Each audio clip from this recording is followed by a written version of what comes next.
from the Denver Broncos Media Center, welcome to Broncos Country Tonight with Ryan Edwards and Benjamin Allbright. All right, Benjamin, let's get to this part about you stalking out at Dove Valley and staring through the fence and trying to pick out what players showed up. And, I mean, everybody wants to know which players decided to actually show up for OTAs. We found out over the weekend that Graham Glasgow as well as Dalton Reisner were going to show up. We had expectations that Drew Lock was going to be one of the guys that shows up because he had a workout bonus. What do you know at this point about who attended and who also attended in virtuals? The virtuals were nearly 100%. There may have been a player that wasn't there. I have to go back and double check, but they were nearly 100%. Anybody who wasn't there was obviously excused, as air quotes, voluntary, but there was near 100% turnout on the virtual. The in-person workouts, there were 4 names that I think everybody was expecting, and those are the 4 that were tied to workout bonuses: Graham Glasgow, Drew Lock, and Dalton Reisner, and then Von Miller. Von was the only one I couldn't confirm. I did not see Von Miller there personally, so I can't tell you if he was or wasn't. But the other ones, I saw all of them go. Drew was there. Brett Rippon was there. Alexander Johnson was there. So there were a good number of players there, and you can't do any on-field work. Well, right. It's working out. Right. It's literally working out. Yeah, I know. And the Broncos have 3 separate lift times that you can come in, so to kind of make sure that everything's still distanced and the people that want to come in and work out, you get the 6 feet and all that kind of stuff. And there you go. And I think it's smart. If you got a workout bonus, you're silly for not being in there. But it's just working out right now. It's not that big a deal. You just need to be, if you're doing it at home, do it at home. The only thing is that if you get injured doing it at the Broncos facility, you're covered. And if you do it at home, you're not. So that's the one linchpin on this. But I think for most of these players, and that locker room was a little split on whether or not to even put that statement out that they did. I think the main thing is those guys, those players, they know that the optics of being a 5-win football team and putting out being the front runners in the league on a statement like that they weren't unified on to begin with. Not everybody was on the call. So it's everybody's kind of doing their own thing, and they've just agreed to be united in public and handle your own business in private. Which is fine, but this is also kind of one of the shortcomings of the NFLPA, in my opinion, is they aren't really unified. And they're putting out what seems like a bit of mixed messages because you really can't, these are all individuals. Your work as a team, and you're trying to be united as a team, but in the end you have individual workout bonuses. You have individual wants and needs, individual expectations of what you want to do this year, not to mention the fact that the very design of the NFL is to have younger guys during the offseason trying to take your job. So if I'm a vet, as much as I want to save the wear and tear of my body, unless my contract is 100% ironclad, which almost any NFL contract isn't, then I am there. And I want to get your thought on that, and then I also want to get your thought on Drew Lock and the importance of him being here. But go ahead. Well, I think if you're the top 12 or 13 players on a roster, your number's pretty locked in. You're going to be there, right?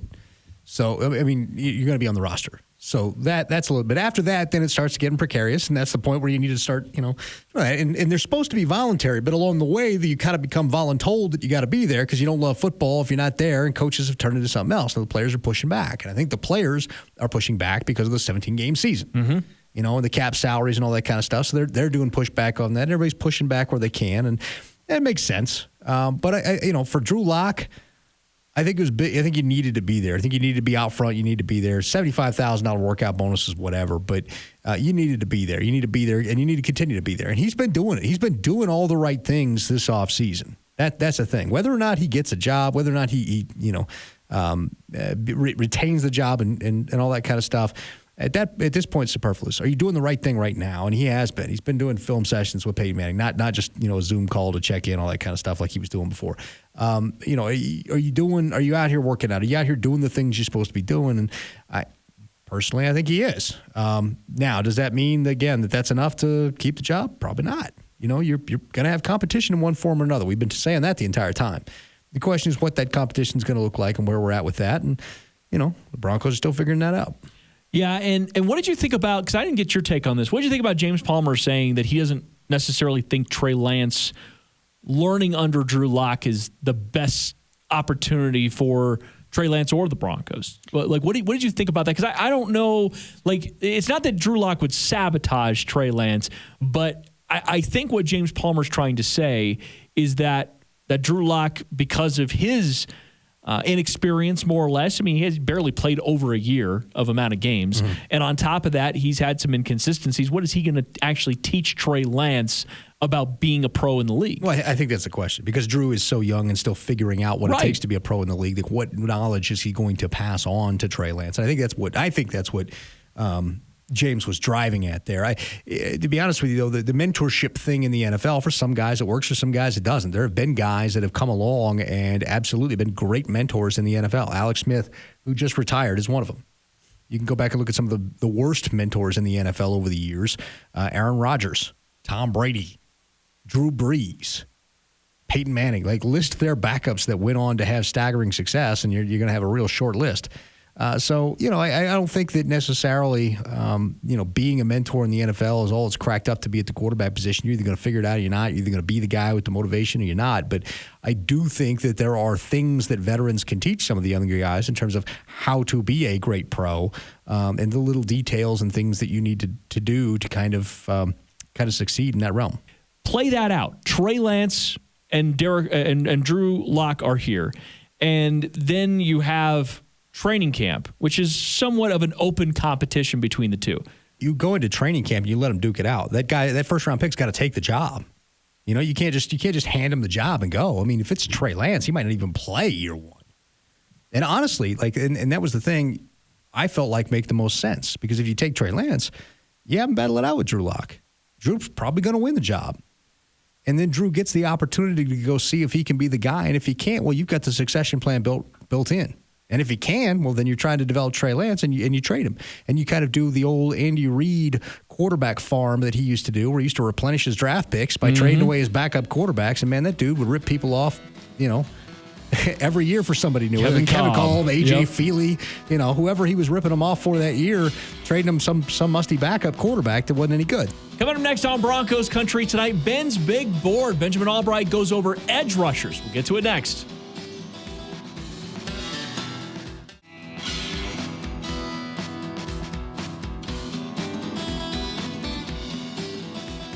So let's get to Ben's Big Board on edge rushers. This is a position group that the Broncos actually could have some interest in, as they have Von Miller at a one-year contract, Bradley Chubb's contract. They'll probably end up maybe picking up the fifth-year option. Still, you're going to have to pay him soon. But you're going to have to pay him, so you're going to want a young guy at some point. So let's get to your top 10. Let's do it. Number 10, from Florida State, Janarius Robinson, 6'5", 266. More of a run defender than an edge rusher per se. Has played both the 34 and the 43 right defensive end, can do both. He's really at his best as a 5 tech and a 34 front, but could serve as a base end and a 43 as well. Probably a better pro than a college player if he gets the right coaching that can coach to his skill set. So where do you think he's going to go? Probably day 3. Day 3? Okay. Because there's some really talented day 2 edge rushers. A couple guys at the back end of the first round. I can't wait till we get to them, but yeah, that's a good one. All right, next. Number 9. Peyton Turner, the edge out of Houston. Whoa, that's low. Really? You like Peyton Turner? No, I love Peyton Turner, but you have him as number 9? Yeah. Okay. All right. Wow. I can't wait to see this list. I did like the fact that he was kind of more of a two-gapper during his first 2 seasons and kind of became more of a natural rush end, in his final season. He showed up to campus like super light. Dude was like 220 when he arrived at campus. He's nearly 300 pounds now, and he's kind of going to be more of an interior guy. I think he's comfortable with the 5 tech. I think he's more comfortable inside with all the weight that he's put on everything else. So I still listed him as an edge rusher, although I feel like his better fit might be more of that DeMarcus Walker type role. Remember when they tried to make Walker lineman and all that kind of? I feel like his best role is down, putting the weight on and going inside rather than trying to take weight off and going back. I like outside. that. Actually, I like that a lot. At number 8, this is a guy I thought you would criticize for me having this low, and that's Carlos Basham. That's a little low, yeah. One of the most impressive statistical things that he had that most people don't know is he recorded a tackle for loss in 23 straight games. But looking at him, he doesn't really explode past edge blockers, excuse me. He kind of sets you up and does kind of a club rip, clump swim. Mm-hmm. He's kind of got a 2-move kind of thing going on, and that's really it. That's not going to get you done in the NFL. People are going to figure you out pretty quick on that. He is a strong guy. I like that. He's a good processor. And he can play he has a versatility to kind of play a 4-tech and a 34 or a 5-tech in a 4-down front. His floor is high, ceiling's kind of low, probably a late day 2 guy when all's said and done. Yeah, he's kind of inconsistent. And you're right about the needing to develop pass rush moves. We saw him out at the Senior Bowl. He was one of the best edge rushers there, but we expected him to be. Mm-hmm. And he had some great moments out there. But again, you're talking about what's that going to mean at the pro level?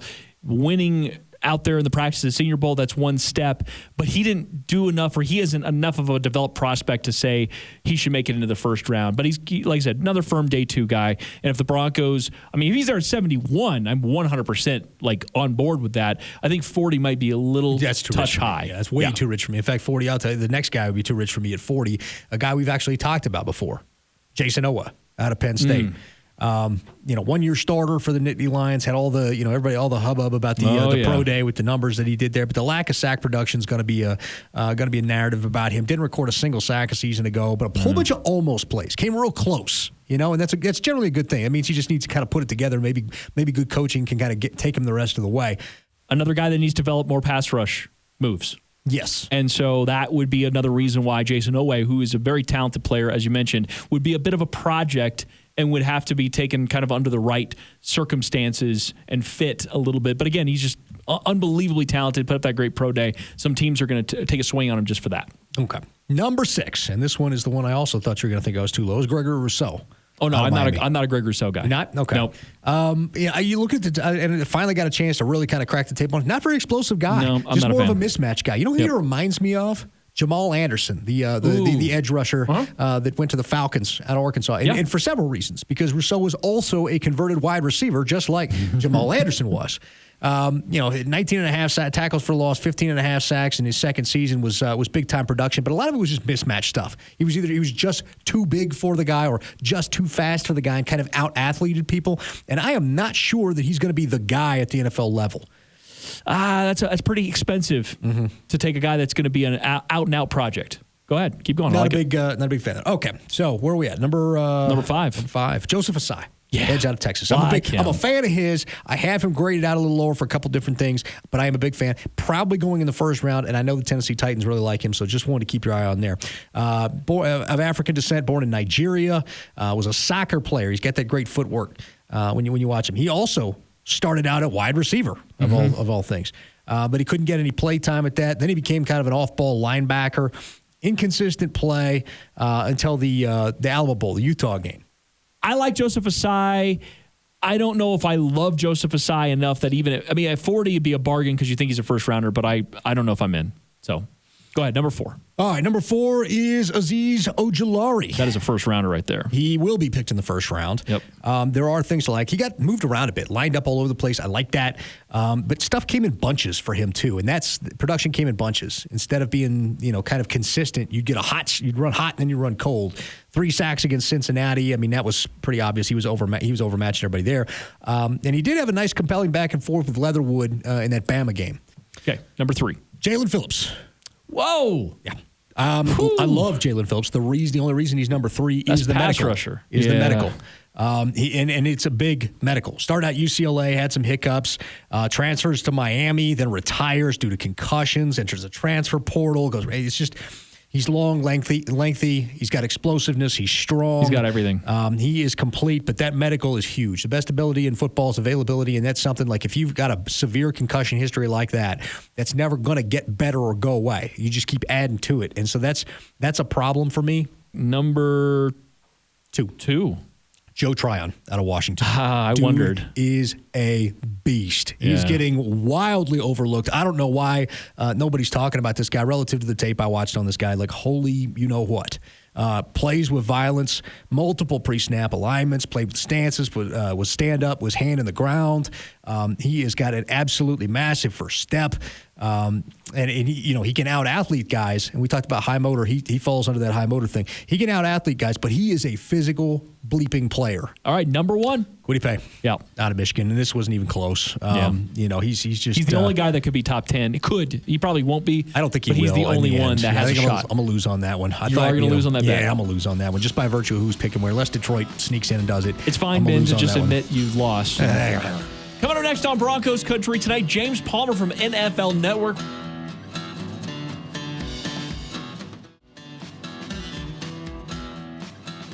All right, let's head out to the hotline, though, because I want to talk about this report from our friend James Palmer at James Palmer TV. You had a report out today asking if Trey Lance is a fit for the Broncos. I thought this was kind of a fascinating conversation because I don't think anybody has really taken that leap to say, okay, well, who actually makes the most sense here? I know people have their favorites, Fields, Lance. I mean, of course, we don't expect Wilson or Lawrence to be available. Some people maybe even like Mac Jones.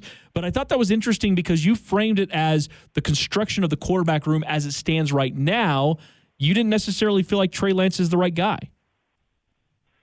Yeah, we were in a conversation, me, Mike Silver, and Steve Weich, and two guys' opinions that I really respect. And Silver had to do the Niners, and Weich had to do the Falcons. And how does Trey Lance fit with his pro day today with each one of these organizations? And I had the Broncos, and some of the talking to people around the league, and I know you guys have done the same thing. And the questions come up with Trey Lance with obviously one game in the last 15 months. I've talked to enough teams that say, man, is he intriguing?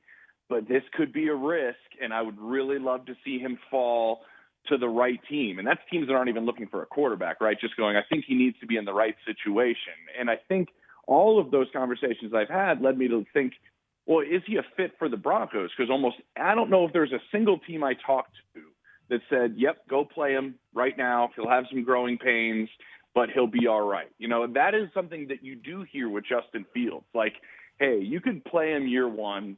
Yes, you'll have some bumps along the road, but at the same time, I think he'll be okay. He played, obviously, even though the season was shortened this past year, he's played some really big-time games and had a ton of success at Ohio State. You don't hear that from Trey Lance. You don't hear that about him. Like, everybody wants him to sit and learn. Well, who does he sit and learn from in Denver? And so I'm curious if it is a fit for the Denver Broncos when he doesn't have a veteran to learn from and grow from, because there's still some raw characteristics, even though I've talked to Quincy Avery, his quarterback coach, who believes he's one of the most mentally prepared quarterbacks he's ever worked with coming out. At the same time, if everybody believes he needs some work, is he going to learn from Drew Lock? I mean, is that going to be the guy that goes and helps him out? I think everybody always goes back and looks at the Mahomes situation, and we can bring it up mainly also because of Alex Smith retiring. I was with the Chiefs so much that year. Alex was unbelievable to Patrick Mahomes while also putting up incredible numbers, maybe one of the best seasons of his career, but was so gracious in what he taught Patrick Mahomes about the NFL game. That person doesn't really exist in the Broncos organization. So are you doing Trey Lance a disservice? Does that fit your organization right now? I don't know if he's a fit for the Broncos.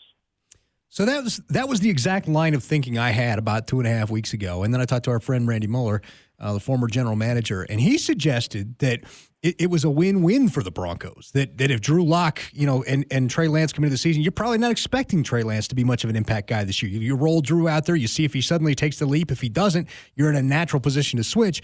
That said, you are right. There's no veteran mentor there, although in some cases the veteran mentor hasn't mattered. I mean, it wasn't like Peyton Manning was exactly grooming him with Jim Sorge and Brock Osweiler. Exactly. And, well, I mean, when you look at those guys and go, well, what's the talent there? Well, and I think you can make that debate a little bit. And a lot of times, and I think I pointed out Alex, and mainly because that's the situation that every team desires, right? Mm-hmm. But I'll make this comparison, and I hope nobody goes completely insane, because the Broncos are not the Chiefs right now, and what they were in that Alex Smith season. The Broncos are starting to get put together with a pretty decent roster. This isn't like a full rebuild right now, right? I think they're really headed in the right direction. And the point I'm making is, if Drew Lock ends up playing this year and, he is the guy, great, and they move forward with him. I'm saying if they don't draft a quarterback. If they do draft a quarterback or if whatever comes up, the offense is starting to look like it's in shape. Do you think that Trey may have the lowest floor? Does he have the highest ceiling out of this class, though? I still think, Ben, I think Fields has the highest ceiling. I really do, just because the more people I've talked to, and it's funny because of the athletic ability maybe of Trey Lance or Justin Fields that gets overlooked, everybody I talk to is like, Justin Fields is a pure thrower of the football, like a deep, and my buddy Sage Rosenfeld made this point on Russ Tucker's podcast today, which I think is a great point. Ohio State pushes the football down the field. There aren't wide receiver screens. I watched every game, going to school there. Like, every ball is down the field. And he has a great touch on the deep ball. He has a great touch on the intermediate throws. I think if you look at what he has done in the small body, it's wild, the small body of work at Ohio State. I think a lot of teams I've talked to believe he has the highest ceiling. I think Mac Jones is the one where it's like, hey, what you're seeing right now might be what you're going to get for like the next 5 years. And that might not be terrible, but there's not the ceiling's not much higher for Mac. Lance's is probably just slightly below Fields. But I think a lot of people I talk to believe Fields might have the highest ceiling. But right now, I think I just think the risk of Trey is what some people are concerned of. But dang, they do think the ceiling's high too. Hey, James, man, always crushing it. Thank you so much for the time tonight. We really appreciate it. Thanks for watching Broncos Country Tonight. Tune in to Broncos TV every weeknight at 6:30, right here on KTVD Channel 20.